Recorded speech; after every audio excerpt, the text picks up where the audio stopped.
and her involvement with the refugee community spans 25 years, when she lived and worked with rural Guatemalans who fled the civil war in that country. She continues to work in solidarity with communities that have returned to Guatemala since the peace accords in the 1990s. And we're so thrilled to have her here tonight to moderate our discussion. So I will turn it over to her.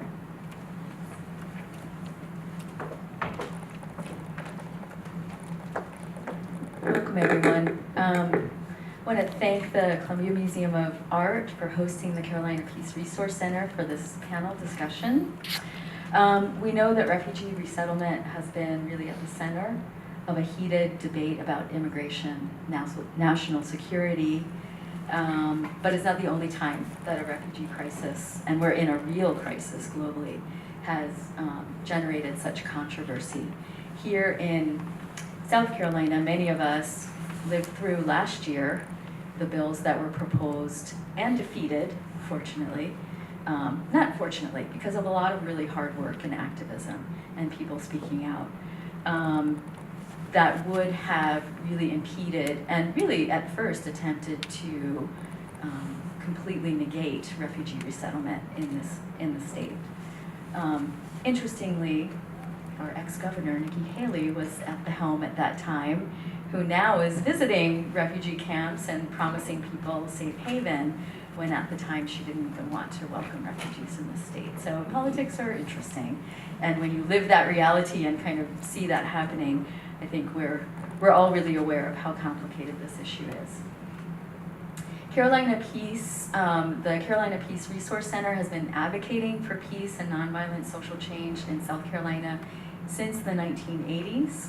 And the Refugee Task Force is a fairly new task force within Carolina Peace that's been active for about 2 years or so. As I said, we've been instrumental in collaborating with others to defeat those bills, the S-928 and S-997 last year. And then since then, we've worked hard to create events and activities that are really connecting each other to the issues at hand, but also directly with people who are living in our community who are refugees.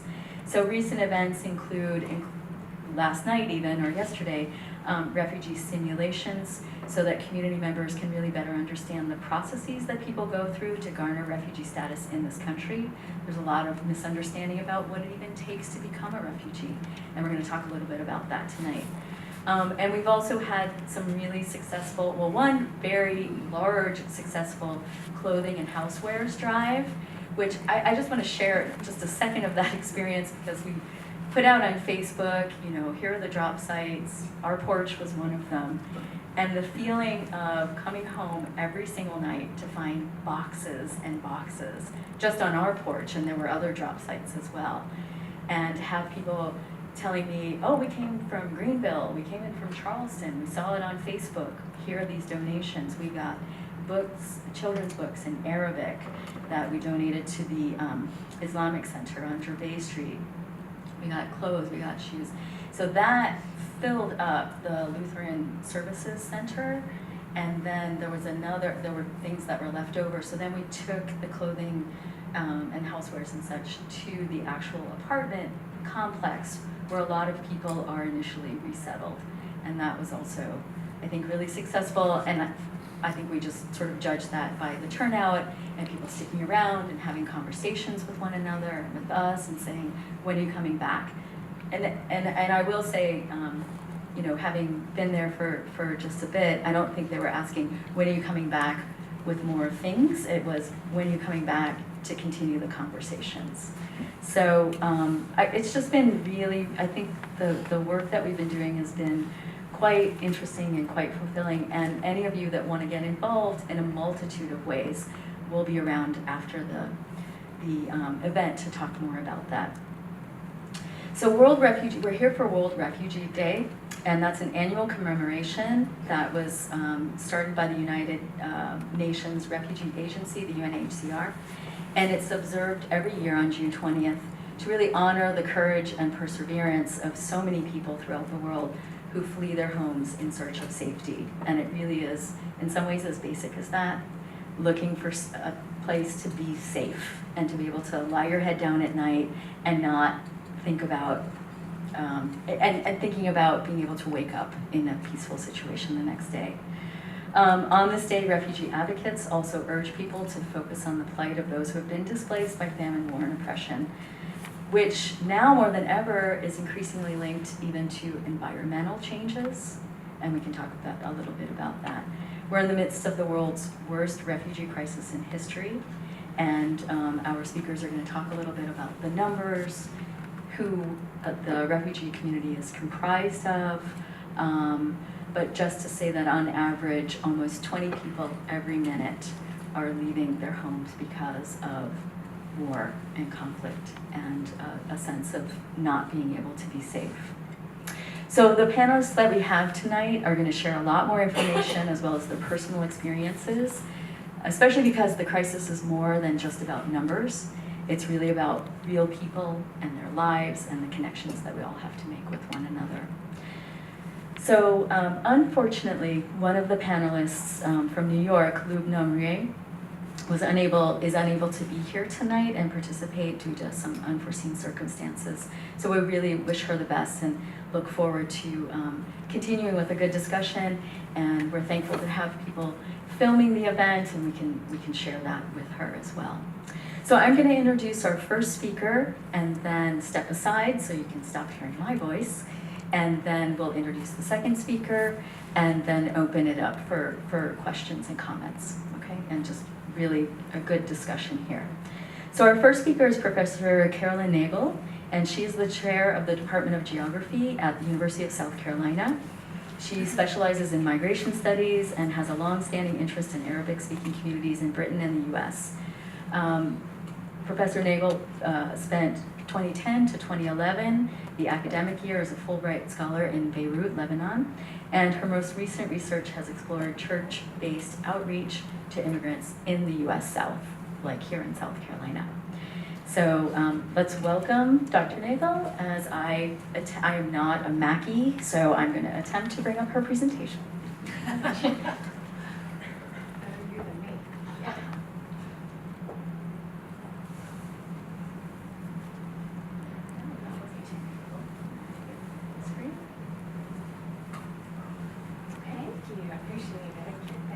Thank you all for being here on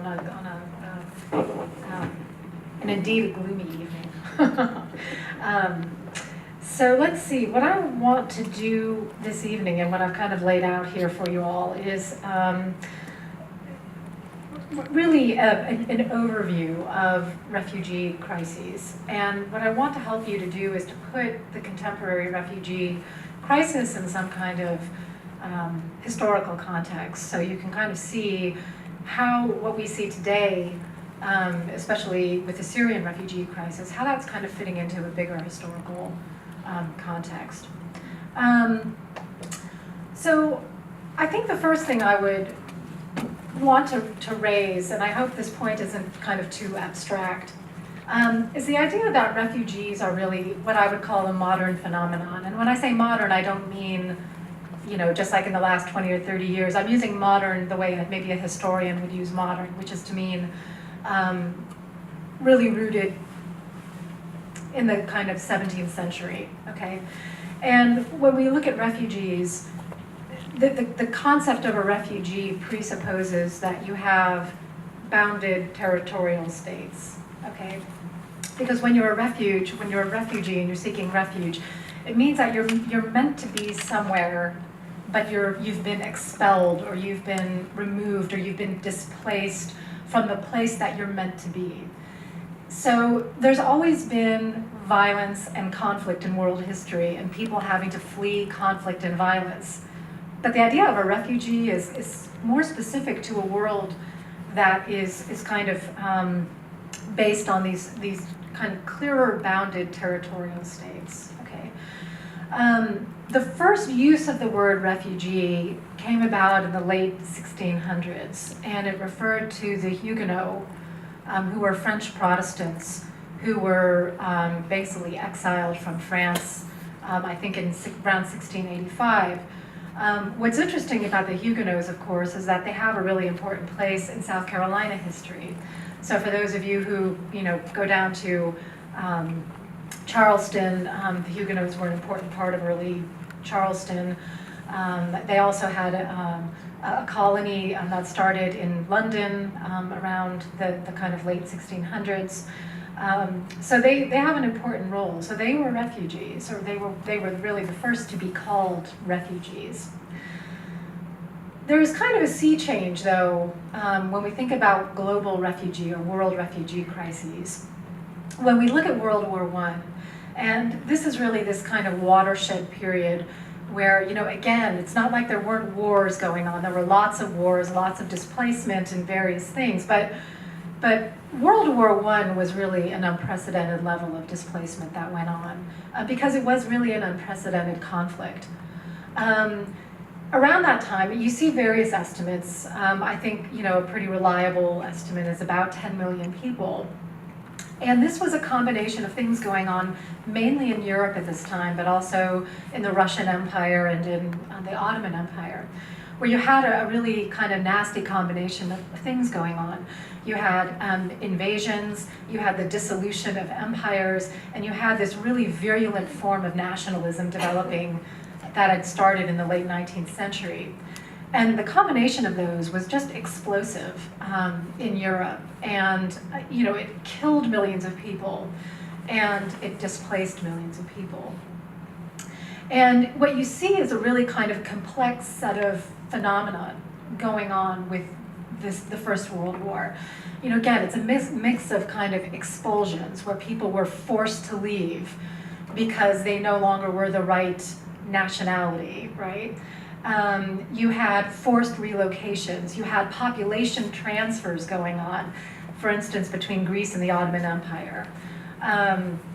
You had permanent emigration, permanent exile, where people lost everything and they went to places like Tunisia or Algeria to settle, or to the United States or to Britain, right? And then in some cases, you did have repatriation where people fled but then eventually went back to where they were from. But this was not a simple situation where everybody left and then everybody went back where they were supposed to go. There were lots of different scenarios that worked themselves out here. What's interesting about what happens in the First World War is where we start to see efforts to try to manage refugees and to serve refugees. And what I described, I'd say that there was sort of a lack of a coordinated international response, okay? So you didn't have, and I'll talk about this in a second, you didn't have a major international institution that would be able to kind of deal with a refugee crisis. So instead what you had were a lot of ad hoc responses on the part of kind of local governments, charitable and philanthropic organizations. You had some really interesting diasporic activities, and what I mean by that is where you might have Serbians in the United States helping Serbian refugees in Serbia, or who had to flee from Serbia. You also had a number of international relief organizations developing. An interesting one, that the picture there is from the Near East Relief, which formed during the First World War. This was mostly American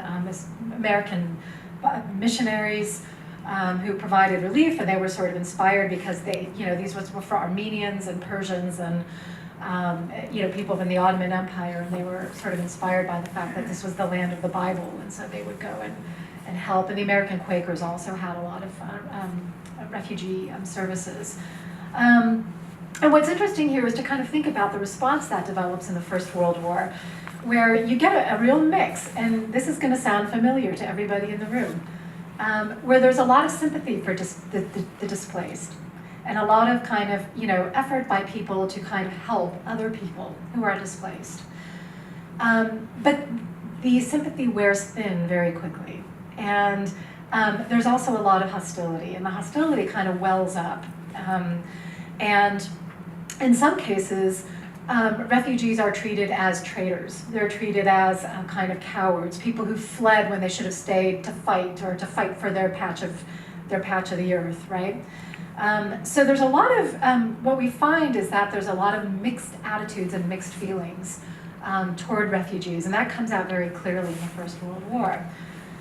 So the Second World War comes around, again, even more massive displacement. This time we're talking more like 60 million. So when people today say that we are now having the world's largest refugee crisis, it's because we're at about 65 million.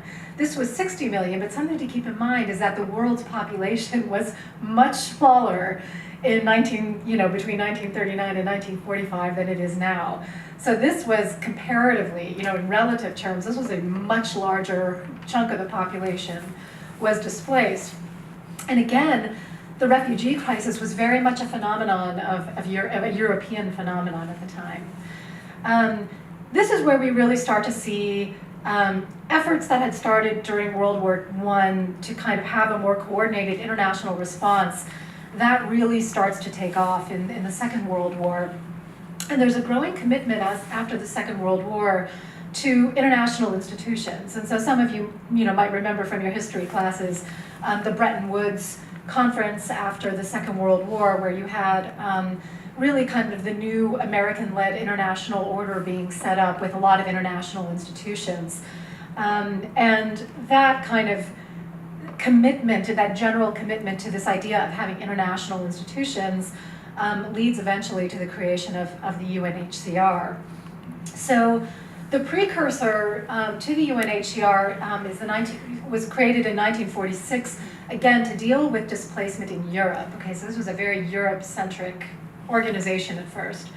So in 1946 is the International Refugee Organization, and then that's followed in 1948 by the Universal Declaration of Human Rights. Okay, so this is the beginning of kind of the institution of international human rights and kind of the creation of this idea of international human rights. And among those human rights is this right to seek asylum.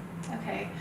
1950, the International Refugee Organization becomes the UNHCR, which is the United Nations High Commission for Refugees. And then in 1951, you have this Refugee Convention, which is where the kind of official definition of a refugee is instituted.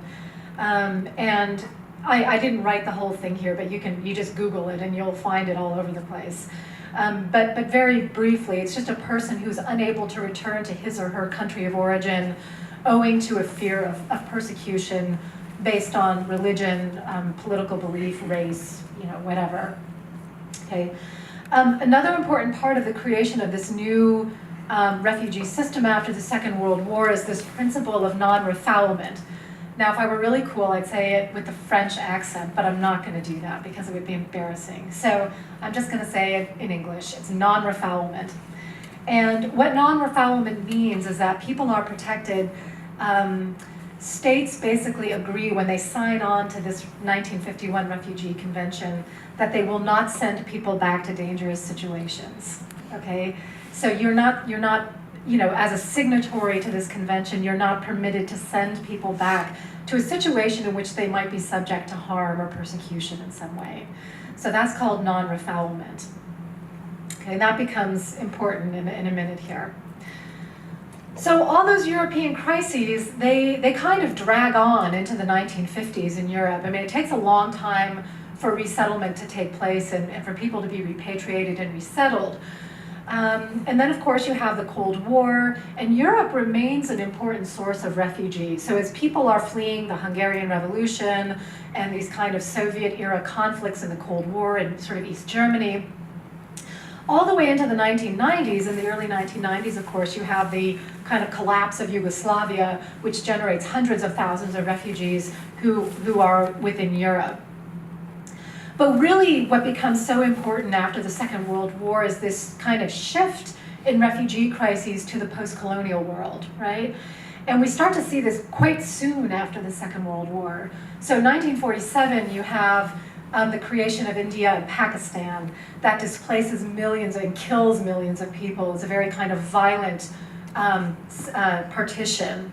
Another partition, again in another British colony, so that we can bag on the British here if we want, is the conflict the creation of the state of Israel, which generates a massive refugee flow in Palestine. And then later on, we see another important post-colonial conflict is Vietnam, which of course had started out as basically a conflict against the French colonists in French Indochina, and then it became, the Americans got involved and it became a Cold War crisis. So, what we see very clearly in all of this, especially when the Cold War is around, is the way that refugee crises becomes very hotly politicized. So, basically, what happens is the Americans will support anybody who's fleeing from a communist regime because it makes the Russians look bad, right? And, but then there are times when they're not supporting people because those people are not on the right side of whatever conflict is going on. A really good example of that is the case of Salvadoran refugees in the 1980s. So these were people who were fleeing a really brutal civil war in El Salvador. The United States was supporting kind of right-wing government and right-wing paramilitaries because they were anti-Soviet. And then you had left-wing guerrillas fighting against them. When those people were fleeing El Salvador and coming to the United States, the American government said, El Salvador, well, they're our friends, so you can't be a refugee because you're basically fleeing a country that we are supporting, a government we're supporting. So they refused to grant asylum to people who were fleeing El Salvador. And this went on for years and years, and it was eventually kind of settled, but not after a lot of kind of political conflict within the Congress in the United States. I've underlined asylum seekers there. I'm not going to explain that term, but I can explain it later during kind of the questions. What starts to happen, in the midst of all these conflicts is that there's a real shift in attitude about what you do with refugees. So back in the Second World War, people had sort of thought more about, there was a lot of support for resettlement because there were people who were fleeing the Nazis and then they were fleeing the Soviets. And there was kind of this understanding that you can't send them back, right? You can't send them back to what's now Soviet-occupied territory. So there was this effort to try to resettle people in France and Britain and elsewhere. So there was a lot of resettlement that took place. After Vietnam, not so much, right? That was a massive kind of refugee crisis. And people kind of lost their taste, if you will, for resettling refugees in other countries. So the kind of shift becomes, the shift in practice is much more now toward trying to repatriate them, to keep them near their country of origin so that they can be resettled within their country of origin. Okay. Just very briefly, this is just sort of a recent sort of infographic that I found, a current one that just shows you the scale of the refugee crisis today at about 65 million people. This includes everybody who's forcibly displaced. So not all of these are technically considered refugees because refugees are people who have technically crossed a boundary, an international boundary. So that 65 million, that counts people who are also internally displaced. Okay, so people who are displaced within their own country, people who have fled across their borders, and also people who've been rendered stateless because, say, their country disappears for whatever reason, okay? So you get, that's kind of a rough breakdown, but the UNHCR kind of counts these groups slightly differently, and that's the total number, is 65.3 million. Okay, what we see today when we look at refugee, the kind of refugee crisis today is really increasing what I would call immobility of refugees. So you think about refugees, the whole concept of a refugee is that you are mobile, you are moving somewhere, you are fleeing, you are going from one place to another, you're leaving your country to go somewhere else for safety. But in fact, what started to happen is that refugees are becoming less and less mobile. internal displacement is becoming more common, and when people are able to flee across borders, they're generally going right across the border, right, into refugee camps that are directly across the border from where they've come from. And part of that has to do with efforts by national governments to contain refugees and to contain refugee crises. And when I talk about governments, I'm talking about governments in the post-colonial world, and I'm also talking about wealthy governments, like our government. We put a lot of effort into trying to keep refugees from moving far beyond where they are.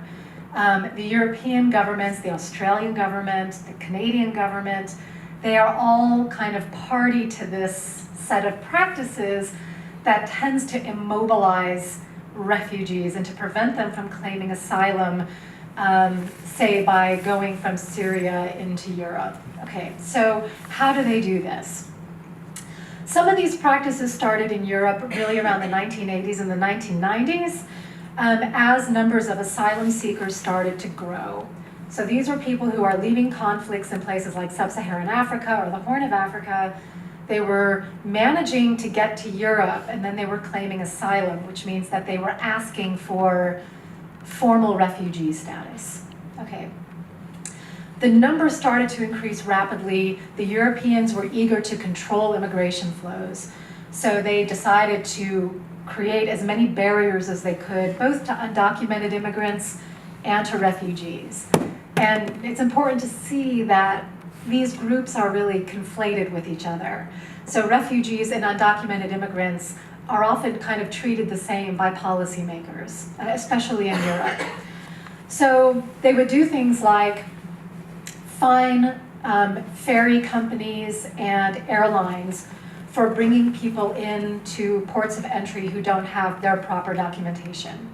Okay. They would have these things called safe third country provisions, where if they find that, let's say you were fleeing from Syria, but or let's say you're fleeing from Afghanistan and they can see from your documents that you've come through Turkey, they want to be able to send you back to Turkey, right? Because that's a safe third country. So you're not going to claim asylum here in Germany, you're going to claim asylum where you passed through first. And so, there's all these kinds of methods involved to try to prevent people from coming into Europe to claim asylum. Australia has taken this to like a totally different level, like this very extreme level, where they've actually excised territory from their own country in order to say, well, that's not Australia, so if you land there, you can't claim asylum in Australia because it's not Australia anymore. So they've like created these sort of extraterritorial zones and like excised parts of the country to kind of prevent people from claiming asylum where they land. Another thing Australia has done, which is really interesting, in the picture that you've seen here, is they've set up these, a lot of detention centers in these very small, impoverished Pacific islands, and like Nauru. And they, if people arrive by boat, they will be intercepted and they get sent to these detention centers in Nauru. And there's a lot of very kind of bad press around this and about, people being stuck in these detention centers on these like tiny islands for, sometimes years. It can really kind of drag on for a long time. Now in the United States, we haven't had anything quite so dramatic in the United States, but what we've done in the US has just been very good at kind of maintaining very tight control over our borders and over the quotas that we will accept. So what you see is that, around 9/11, 2001, numbers of refugees really start to drop off because of fears of terrorism. This is at the same time that the United States is involved in major conflicts in the Middle East that have displaced millions of people, and yet we're only accepting in, 20, 30, 40,000 people a year. Very few people really coming from these conflict areas that we have been responsible for kind of conflict. For a time, many of those are displaced internally, but it's also, Syria is now the largest source of, refugees, so people who've gone across the Syrian border. For a time, this kind of control system that the Europeans had set up to crack down on asylum seekers broke down. So around 2015, there were so many people, this mass movement. I'm sure you all remember this in 2015 in the summer, where you had that mass movement of people that European governments simply could not control, basically. So their whole kind of, effort to control asylum seekers really broke down. And you had about 1 million people showing up in Europe and claiming asylum. Okay, many of them claimed asylum in Germany. So Germany, for a time, there was sort of this window there where Germany sort of said, you know what, during the Second World War and after the Second World War, many, many people welcomed Germans who had been expelled from Eastern Europe and had been expelled and, had to flee from Eastern Europe. So we're going to have our welcome culture. And again, I'm not going to try to say it in German, right? You can imagine. So they had their welcome culture, and there's been almost 750,000 people in Germany, new asylum applications since that time. So it was a very substantial number of people have been able to claim asylum in Germany. But there was very quickly a backlash. The backlash starts right away. There were a couple of incidents involving terrorist attacks that had nothing to do with Syrian refugees, but people associate terrorism, undocumented immigrants with refugees, and especially with Syrian refugees. And so, what you see is very much been a kind of a return to a much more control-oriented system in Europe today. Okay. So finally, the final point I want to make here is that, when we think about this global refugee crisis, as a geographer, I like to say, well, it's global on one level, but on another level, these flows and patterns are really quite specific. The global refugee crisis certainly is not a crisis for Americans and Europeans, okay? We like to think in the United States, and Europeans like to think that they are enduring this, burden of refugee flows, and there's a big crisis happening on their shores, okay? But the numbers of refugees is not very big. The number of people who become refugees and get refugee status in Canada, Europe, Australia, and the United States is small. In the United States, it's actually pitiful. It's paltry. The numbers of refugees that we've accepted into this country is pathetic, given our resources, given our wealth, and given the fact that we welcome around 1 million legal refugees into the country every year. And yet our numbers of refugees that we permit into the country to resettle are very small. If you want to talk about a global refugee crisis, you need to look at countries like Turkey, Jordan, Lebanon, Iran, and Pakistan. Those are the countries that absorb the bulk of the world's refugees. That's where the story really is. That's where the crisis is. These are often countries, especially places like Lebanon, that already was hosting, maybe a 250,000 Palestinian refugees from Iraq, and so on. And now they've got another 1 million or so Syrian refugees in the country.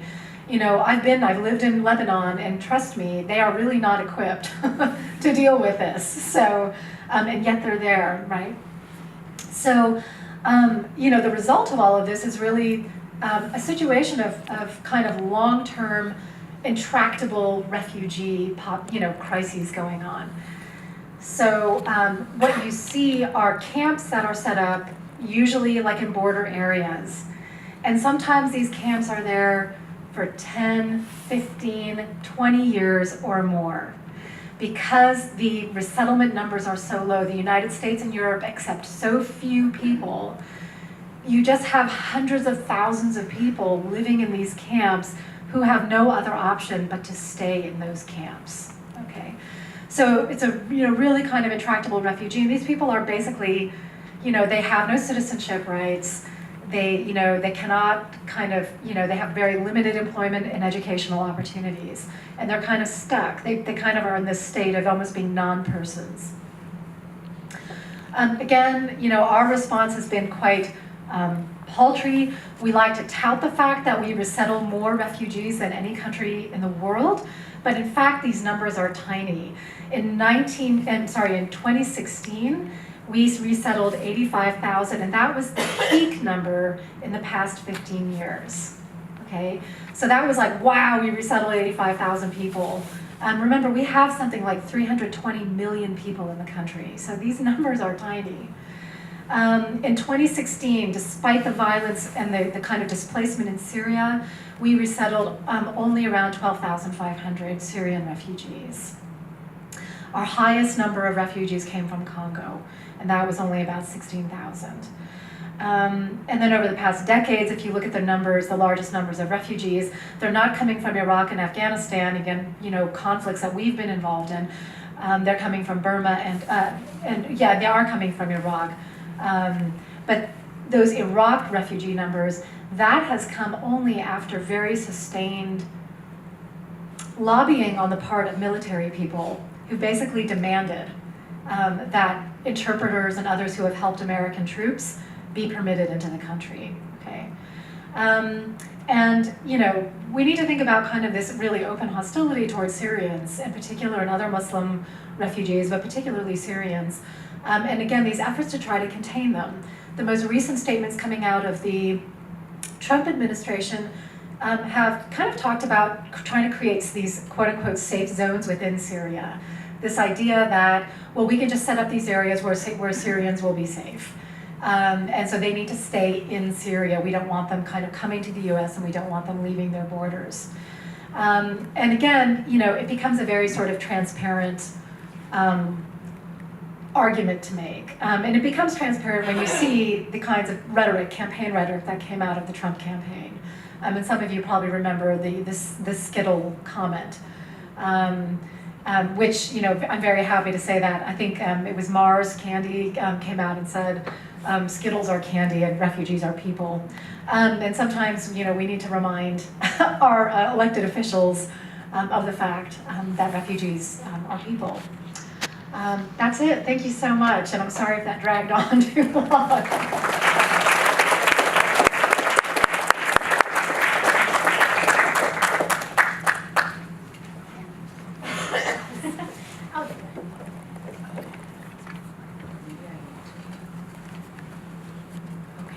Thank you so much, Professor Nagel. And I think just getting that broad global view and historical perspective is really, really important. And putting in perspective US policy and starting to get an understanding of how complicated it is, even if you've got a legitimate situation of I'm fleeing, it's very obvious from political persecution and such, how complicated it is to get refugee status in this country.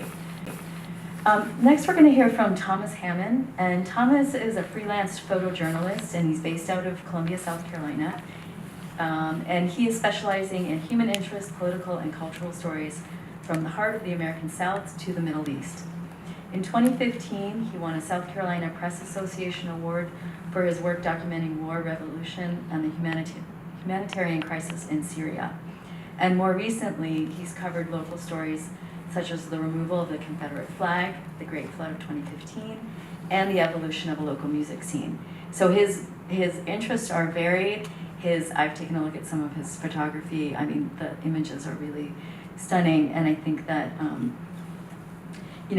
sort of continuing this discussion and really better understanding the people that we're talking about is a really great way to continue this conversation. So, Thomas.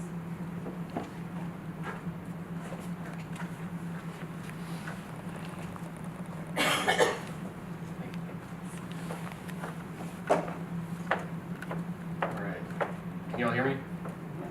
Hello? Yes. Okay. I have a few more slides. I'll try and get through them quickly. So in 2013, I was part of a reporting crew. Me and two other writers, we went to Lebanon and Turkey, and we spent a month there. And we spent a very harrowing afternoon across the border in Syria. And I thought I'd share a couple photographs from that trip. So starting out, this is the coast of Lebanon, just north of Beirut on our way up to the city of Tripoli, where we did most of our reporting. We went to Tripoli, and just so we're clear, this is the Tripoli in Lebanon, not the one in Libya. There's two of them. We went to the one in Tripoli, which is in the north part of the country, where a lot of Syrian refugees had, when they crossed the border into Lebanon, that's where they had settled. And there was a hospital there, a charity hospital that was set up for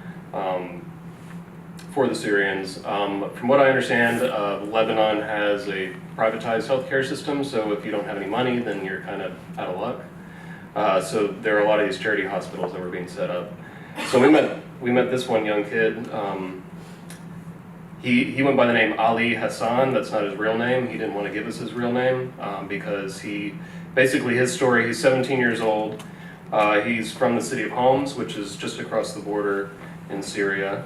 It was one of the first places to rise up against the Syrian government, and especially the neighborhood of Baba Amr, which is where he's from. And in March of 2013, he told us that he had been around near a Syrian rebel checkpoint, and the government security forces picked him up, and he spent 4 months in prison, or in the intelligence services, being passed around between different groups, being interrogated, tortured. He said he had been electrocuted, and he had cigarettes put out on his body. This is one slightly graphic photograph, so just be warned, it's not too graphic, but these are the burns from definitely the cigarettes. I'm not sure if they were using electric probes or if they were doing something else, but eventually after about 4 months they were able to get him to confess to being a rebel fighter. He says he wasn't. From what I understand of the uprising, there were a lot of people who kind of sort of float in this middle ground of maybe sometimes they're kind of with the revolution and then sometimes they're not.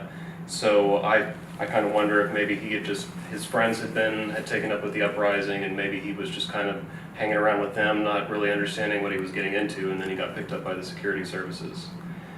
And I should say too, the whole time we were talking to him, he was shaking, like his hands were shaking, so it was easy for me to believe that, his story, he had experienced some kind of trauma for sure.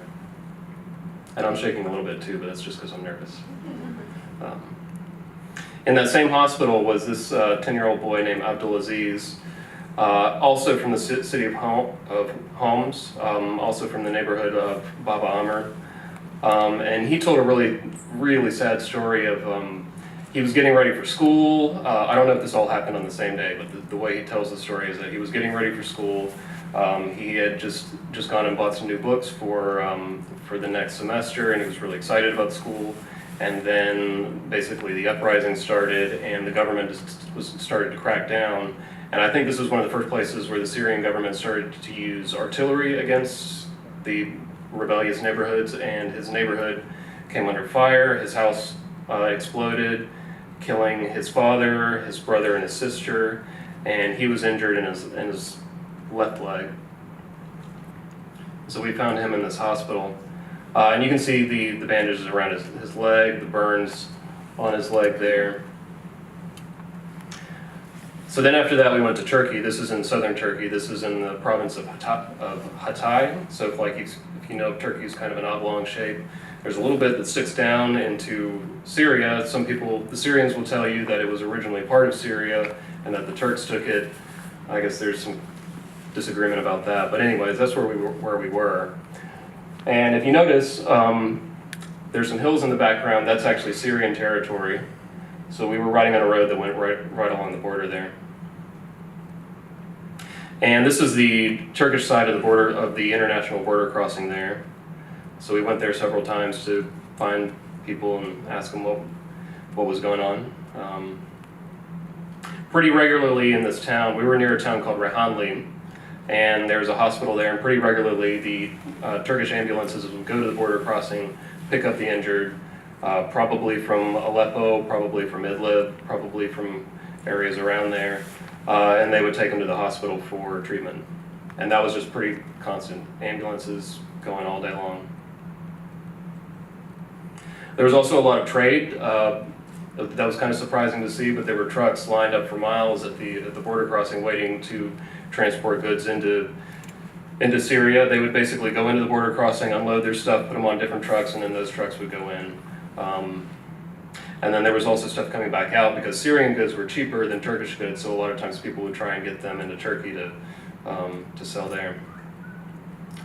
Every time we went to the border crossing, we saw civilians coming across with their luggage.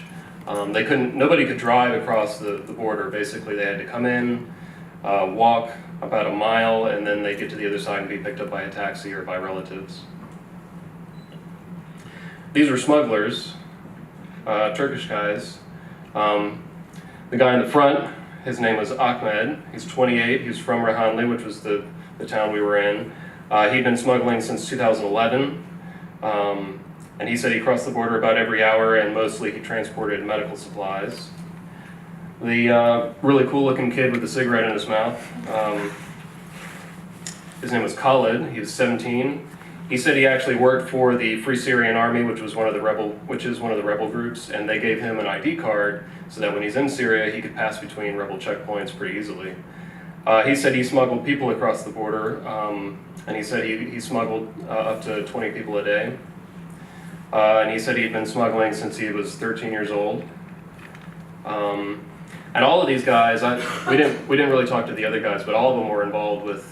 They sort of existed in this gray area of working officially with the Turkish government who operated the border crossing, and then sort of working illegally, running people and goods across the non-official parts of the border. So there's a good chance they were running weapons and unsavory types of people across the border. They were fun to hang out with.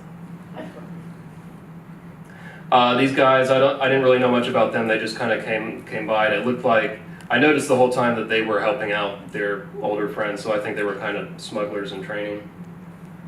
And I really like their bike. I wanted one. This is the hospital on the Syrian side of the border crossing. And as you can see, it's really not much to look at. They didn't really have much in the way of supplies. They could do basic first aid, but if you were seriously injured, then you had to go across the border into Turkey. This is the camp for the internally displaced people, so not officially refugees, but these are people who fled Aleppo or Raqqa or Damascus sometimes if they couldn't get into Lebanon. And the people who get stuck here, essentially they didn't have passports, so they couldn't cross officially, so they had to wait and find until they could have enough money to pay a smuggler or wait until the war left whatever neighborhood they lived in, and then they could go back. And as you can see, they're all just those tents, that's where they live, and many of these people had been there for months, potentially years. And if it rained, everything was pretty much ruined around you. In the winter gets pretty cold, and you had really no shelter other than that. The kids again, they're really excited when new people come around. So it was hard to take a picture of them that wasn't them smiling, because they were just like, oh my God, something new. And I'm sure they were just incredibly bored. I mean, there's no school there. There's not any playgrounds around there. There's nothing like that. And pretty much to eat, they just had just basic lentils and other sort of other stuff like that, but not a whole lot. So again, another look at the camp. And one of the things that I noticed, you see some buildings in the background. The buildings are all filled up with the militias, with fighters. These are their headquarters. It was interesting to notice the dichotomy between, like, if you had a gun, you were going to end up getting food and shelter and all sorts of stuff like that, plenty of access to medical care. If you were a refugee or if you were just a civilian, then you were pretty much out of luck. And I don't mean to say that these fighters didn't care about the civilians. It's just, we tend to put more resources into fighting than we do to helping people. This was another area in the camp. We only briefly talked to this man. I was taking pictures and shooting film, and I didn't get his name, but what I thought was really interesting about him was that, he was basically, we asked him, who do you blame for your situation, and he was pointing his fingers at every single person. First and foremost, the Syrian government, then secondly, Barack Obama, because this was right after the 2013 sarin gas attack, and he was blaming Barack Obama for not having intervened to stop the war after that. And then he turned to our our guide, who was a Syrian rebel fighter, and he started pointing at him basically and saying, like, it's your fault too, because you're not giving us the stuff we need. And I thought it was interesting that he clearly didn't feel any fear criticizing the armed men that were all around him. And so that's just kind of what the camp looks like. More of the kids. This kid, he wouldn't leave me alone until I took his picture, so I had to take his picture, and then he ran off. That's also the just a weird and random moment when we were driving through the countryside in northern Syria. The same guy, our rebel commander guide, he points at the car and he just yells, "Roman!" Because that's all the English he spoke, and we were riding by these, what I found out later were technically Byzantine ruins. But he was very interested in making sure that we got the cultural tour of Syria as much as we could too. And that's just what the countryside looks like out there. And then, so when we were trying to cross the border back into Turkey, we kind of got stuck in this pomegranate orchard because the Turkish guards weren't letting people cross. And so I present this picture not so much for our experience, but this was also where a lot of these refugees who are internally displaced people who are trying to leave the country to become refugees, I guess. A lot of times they end up getting stuck in places like this, and you can see a lot of trash and things that people had kind of left behind because they couldn't carry it all with them. And while we were there, we just saw groups of families just kind of sitting, hanging out by the fence, and there was a hole in the fence there. And basically we were kind of waiting for shift change in the guards, in the Turkish guards, because that was when they just kind of it was just sort of known that we're turning a blind eye and y'all can go, but as long as my commander's here, y'all can't go, so we had to wait for a while. This is in the city of Rehanli, so this is on the other side of the border fence, so if you see the mountains in the background, that's where we were riding around before. And so it kind of looks like it's kind of this weird juxtaposition of, you're just a few miles away from abject suffering, violence, all the just really bad and terrible things you can think of, and then just a few miles away on the other side of the border, it's kind of business as usual, and the Turkish people are just kind of carrying on, and for the most part, it's fairly stable. Every now and then there's something explodes, but for the most part, it's okay. But within the city of Rehanli, you have where a lot of the refugees are living. So most of them, from what I found, aren't living in official government camps. A lot of them are living in spaces like this, which is an unfinished cinder block or what will one day become an apartment building, but right now it's just a cinder block structure. And so I came here one day, and there were 5 families that lived here.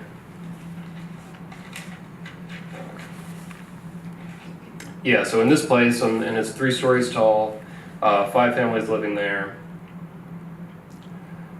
This is one of the rooms. I thought this was interesting because this kind of shows, some of the stuff that they decided to carry with them. So you have a child's dress, a Dolce & Gabbana purse, looks like a little makeup bag, some other pieces of clothing. And here's some of the children in one of the families. This was a family from northern Aleppo, and they fled northern Aleppo because the government was bombing their neighborhood.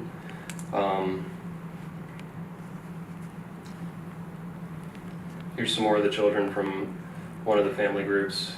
And 4 of the 5 families, there were 5 families that were living there, and 4 of them were all related to each other. So most of them were cousins. And so you can kind of see what in some of their spaces, they try to set them up nice with carpets and pads and stuff to try and make them a little bit more comfortable. Then you kind of have these sort of kitchen spaces.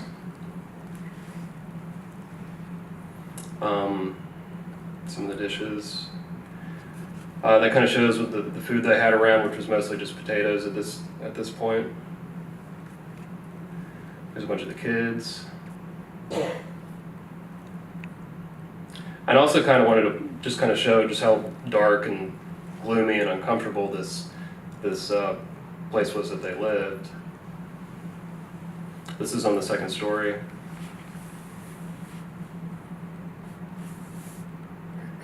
And as you can see, most of the windows are completely open. There's no insulation here. There's no central heating or central air conditioning or anything like that. And you can see in this room, there's not even anything really covering the floor. It's just cement. Another little kitchen area. You'll notice they brought a nice little tea set with them. In this place, they told me it was where they cook food, but then they also take showers in there. It's one of the few places where there was some water that came in. Again, the sort of shower bathroom area.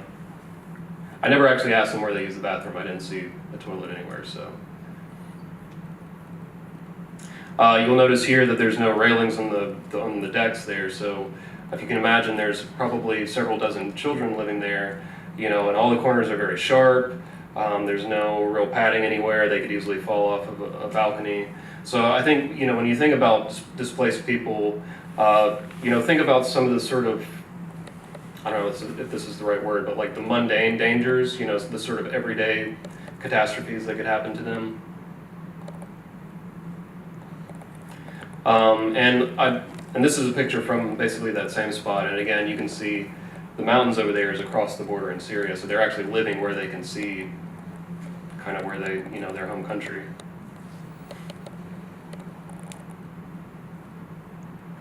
And of course, there's just bricks everywhere. And none of these children were able, there is a school in this city for Syrian refugees, and I'll get to it later, but none of these children were able to get into that school because there wasn't enough space. So you imagine, again, several dozen children who aren't going to school, you know, just basically don't have anything to do, and they're losing years of their education as a result. And to add to that, the owner of this property forced them to coexist with this pigeon roost that he had there. So you have kids who probably don't have that much access to healthcare to begin with, who also are forced to live with pigeons and everything that comes along with lots of pigeons. Another little kitchen area.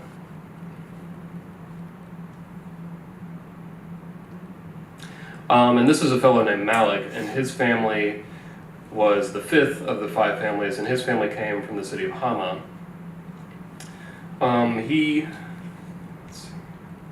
He also left because warplanes were bombing his house, and they actually, this was another thing that I discovered when I was there, they would actually bomb the fields where people were trying to grow various crops to set them on fire to make sure that they couldn't have any kind of livelihood. And I spent a lot of time with him, and we talked a lot about sort of what he was looking for, and he said over and over again, he didn't want charity, he wanted the opportunity to work. I think at that point, Syrian refugees weren't able to officially work in Turkey, so a lot of times it's sort of like here when people from Latin America come, a lot of times they work for less, they get taken advantage of, so that's kind of the same situation that he's in. They had one TV, so they watched a lot of cartoons. We sat and had coffee for a while. And you'll also notice too, there's a lot of bright light coming from one side, so this is kind of their living room, and it's completely open to the elements. And I remember when we were there in September and October, and so it was fall, and during the day it'd be pretty warm, but at night it would get really chilly. And so this was another place where I met with some Syrian refugees, and they live in this shed basically underneath this apartment building. And my Turkish is not great, but I think I figured out that graffiti on the shed there says coal shed. So I think that might have been a place that they previously stored coal or something kind of like that. And so that's where these people were living. And so this was the Al-Qasim family from a village called Marat al-Numan. And they told me that before the war, they were well off enough to own 2 houses, and then the war came and their houses were destroyed, and they were forced to leave with just the things they could carry. And they kind of set up these ropes and put these rugs around the ropes to kind of create little rooms and sort of a vague sense of privacy. figure out a way to help, and she just decided to start the school, and she started raising money, started recruiting teachers, and in 2012 opened up the school, planning to accept maybe 200 to 300 people. They had 900 people lined up on the first day of school waiting to get in, so they crammed them all in there to try and figure out how to teach all 900 of these kids. And that was about the same when I was there in 2013, and with many thousands sort of in waiting at that point. I just looked up at their website. Today they have almost 2,000 students, with another 1,000 waiting to try and get in. They do 5 shifts a day from 7 a.m. to 6 p.m.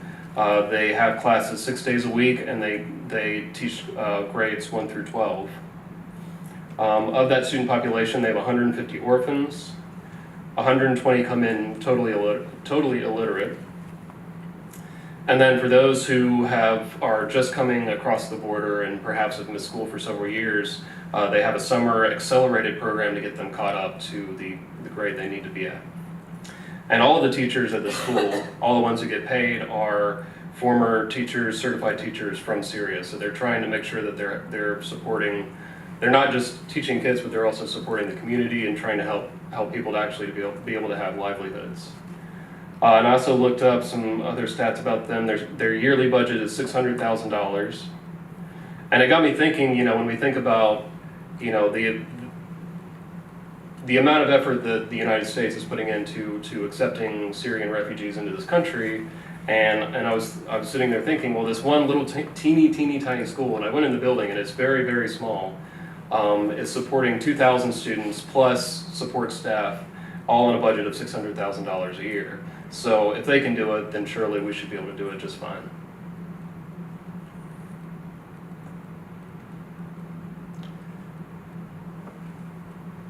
And some of their donations are like sets of backpacks and stuff full of supplies.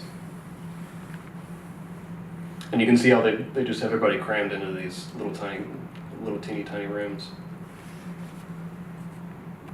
This was a teacher named Yasin Ahmed Abdullah. He's a teacher at the school. I think he told me he teaches mathematics. His grandfather too, and his 2 grandchildren are both, at the time, were students of the school. In 1982, he participated in the uprising against the Syrian government in the city of Hama, and he was put in jail from 1982 to 1985 for doing that. He was released, he became a teacher, had a family. In 2006, his son, I think Bashar al-Assad, when he came to power, decided he was going to try and sort of open up the country to the West. Whether that was sort of legitimate or just sort of a facade, I don't really know. But the internet was opened up, and they started to get Facebook. And he said in 2006, his son wrote some very critical things of the government on Facebook. Then very quickly afterwards, his son was removed from the house by security forces, and they never heard from him again. And then 6 years later, in 2012, Yasin and his family are forced to flee the country. So more pictures of these kids.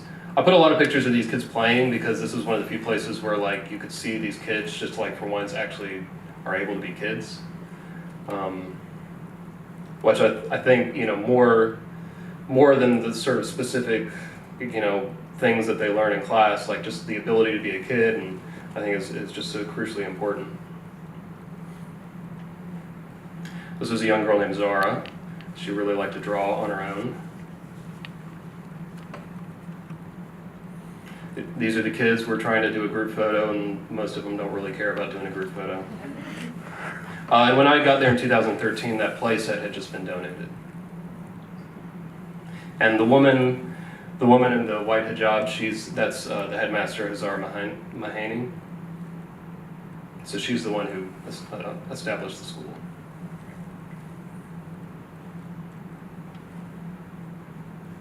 And then this is a family whose 4 children attend the school, and they live in a house right next to the school. So this is Najib, and you can kind of see his wife sort of cut out of the picture a little bit. Her name's Miriam. They left Aleppo with 4 children. Najib had been a dry cleaner in Aleppo before the war, and just like every single other person I talked to, he left because warplanes were bombing his neighborhood. He talked a lot about how much difficulty he has finding work in Turkey, and a lot about how Turkish employers take advantage of Syrians, and that just oftentimes there just really isn't any work available at all. And his wife Miriam was telling me, and there she is standing in the background, she was telling me that it was actually easier for her to find work because she could work as a domestic servant or a maid or something like that. I guess those are the same thing, but stuff like that. But she decided not to work because if she had to work, then her oldest son would have had to stay home to take care of the kids, and then he wouldn't have been able to go to school. So she actually told me, she was like, I would rather that we all went hungry than for my children to not get an education. And there they are, standing outside. And then cats, because I like to end things with cats, and these are Turkish cats that stalked us whenever we were eating dinner. More of them. And that's it, thank you.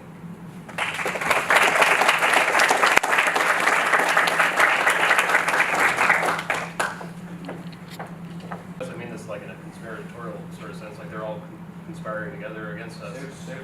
It's just that, I mean, if you look at the Middle East right now, I mean, every single country in the Middle East is working towards their own foreign policy within Syria, and you kind of have World War III happening within just Syria alone, because you have just a multitude of nations with various types of fighters and assets in there, and they kind of, they're kind of sort of in the Russian sphere or the American sphere, but then sometimes the Americans and the Russians are working together if it suits them. Sometimes Israel and the Saudis and the Emirates are working together, while Qatar and Turkey. And Qatar and Iran. Right. And Qatar is sort of like kind of in there in the middle, because they're sort of with Iran. No, I'm sorry, Arabia, they just like broke political ties and I'm talking about the side of Iran, so this is what that looks like. Yeah, I mean, but for me, it's just that I see all this stuff going on, and even though, I mean, the United States of America, I think on a dollar amount, don't we give more foreign aid than anybody else? But I'm sure the amount of money we spend on dropping bombs on other countries is 10 or 20 times as much. So it's like, I mean, and you kind of touched on this, of like, we are creating the problem we're trying to solve. Okay, I got a question. First, I want to hear what your answer is to the bad guys there, 100%. But my question to you is, what's more expensive to you, a Tomahawk missile or an American life? I come into harm, but I mean, a Tomahawk cruise missile can do much more damage than, a single American with a rifle, but then you're also kind of talking about weaponized human beings. I mean, and I don't just mean that about American soldiers. I mean, I think this way about any soldier, whether it's, the United States Marines or, Russian forces or Syrian forces or the Free Syrian Army or ISIS or Al-Qaeda. I mean, it's all kind of, I don't know, and I come from a family of people who all have all served and risked their lives doing very noble things. And, on an individual level, you see all these amazing things that soldiers can do, and they can go in and save people, but, oftentimes, I mean, they're just kind of, forced to do these things that these people up in Washington or Moscow or wherever are deciding. Yeah. I have one of my master's students right now is an Army captain. He's probably the most skeptical person about American military power that I've ever heard. He's very skeptical. He's very skeptical of the whole sort of project of American imperialism. Doesn't see what we do as much better than what the Russians do or what the Iranians do or what, he's obviously a patriot. He's served, he's fought in Afghanistan and Iraq. He's risked his life several times. So I would never kind of question his American bona fides, but There's a difference in loving this government and loving this land. But you're who are the bad guys? who are the bad guys? Who are the bad guys? I think any national government that doesn't take care of its people, that engages in violence, adventurism, imperialism, that ethnically cleanses, that forces people out when they're foreign or don't belong in some way. I mean, that to me is the enemy. I mean, I'm not going to point my finger at any one country. Let's get to the point where you might need to. Maybe the alternative is not doing that, because I think that the problem with, pointing the finger at one country. But everybody, you said that who people that you run wanna- the world are nation states. Nation states have national militaries. They wear a certain color. So if you go in and you don't know who the bad guy is, I'm just kind of curious. Yeah, we're gonna, sorry, I don't mean to cut off. We're gonna wrap up and people can stick around to keep talking. We just want to be respectful of people's time.